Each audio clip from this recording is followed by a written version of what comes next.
ఓం కృతజ్ఞాయై నమః. ఓం కృతజ్ఞాయై నమః. కృతము అంటే చెయ్యబడినది, జ్ఞ అంటే దానిని గుర్తుంచుకొనుట, తెలుసుకొనుట. ఎవరైనా మనకి ఏదైనా చేస్తే ఇంత ఉపకారం, ఆ ఉపకారాన్ని గుర్తుపెట్టుకోవడానికి కృతజ్ఞ అని పేరు. ఆ స్త్రీ కనుక కృతజ్ఞ అన్నారు, మగవాణ్ణైతే కృతజ్ఞ అంటారు, అంతే తేడా. కృతజ్ఞత అనే శబ్దం అలా పుట్టింది. ఎవడైనా మనకి ఏదైనా చేస్తే ఆ ఉపకారాన్ని శాశ్వతంగా మర్చిపోకుండా జ్ఞప్తిలో ఉంచుకోవాలన్నమాట, అది కృతజ్ఞత.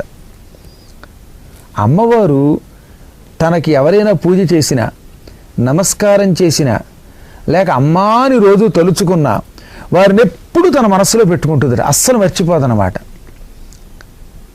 రాముడి ఎందుకు దేవుడయ్యాడో చెప్పారు.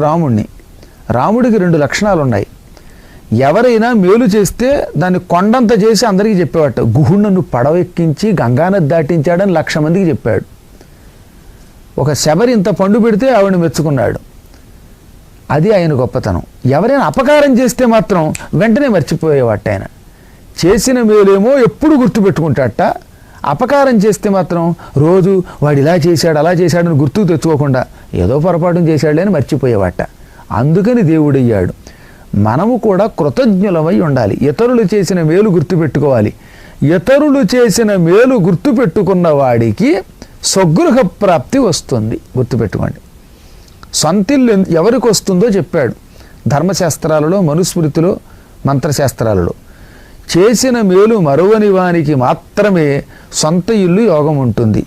ఇల్లు కట్టుకుని కూడా అమ్మేస్తున్నాడంటే, ఇల్లు కట్టుకున్న ఇంట్లో ఉండే యోగం లేదంటే చేసిన మేలు మరిచిపోతున్నాడు అని అర్థం.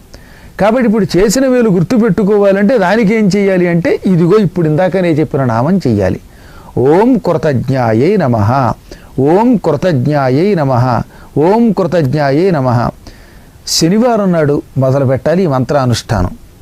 41 రోజులు ఆపకుండా చెయ్యాలి.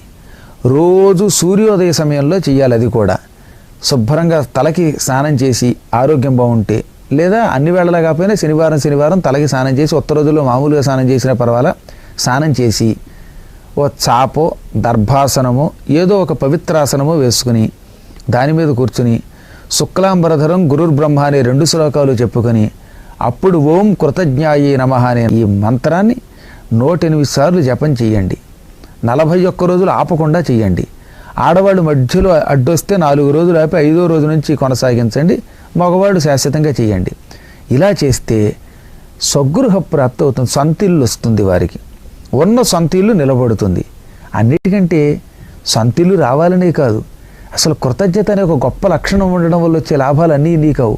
మనం ఎవరైనా ఇంత మేలు చేస్తే, ఏమండి మీరు నాకు ఇంత ఉపకారం చేశారని పొగిడితే వాళ్ళు ఎంతో ఆనందపడి ఇంకా ఉపకారం చేస్తారు. ఇతరుల ద్వారా మన పనులు చక్కబెట్టుకోవడానికి కూడా ఈ నామం చాలా ఉపయోగపడుతుంది. కృతజ్ఞత అనే ఒక్క లక్షణం ఉంటే మనకి ప్రపంచమంతా మిత్రులు అవుతారు, సహకారం చేస్తారు. దానివల్ల ఎక్కడికి వెళ్ళినా మనకంటే ముందు మన పని ముందు హాయిగా తేలిగ్గా అయిపోతుంది అన్నమాట. కాబట్టి ప్రాక్టికల్గా మనం చూస్తూనే ఉంటాం. మీరు ఎప్పుడైనా ఒక థ్యాంక్స్ చెప్తేనే వాడికి ఆనందం కలుగుతుంది. అటువంటిది ఇతరులను రోజు నువ్వు ఇంత ఉపకారం చేసావు అని పొగిడితే వాడు ఎంత ఆనందపడతాడు. ఆ దివ్య స్థితినిచ్చే మంత్రం కనుక కృతజ్ఞ అనే నామాన్ని పూర్వం హనుమంతుడు తన శిష్యులకి మైత్రేయుడు మొదలైనటువంటి వాడు ఉపదేశించారట. వాళ్ళు ఫలితం పొందారట.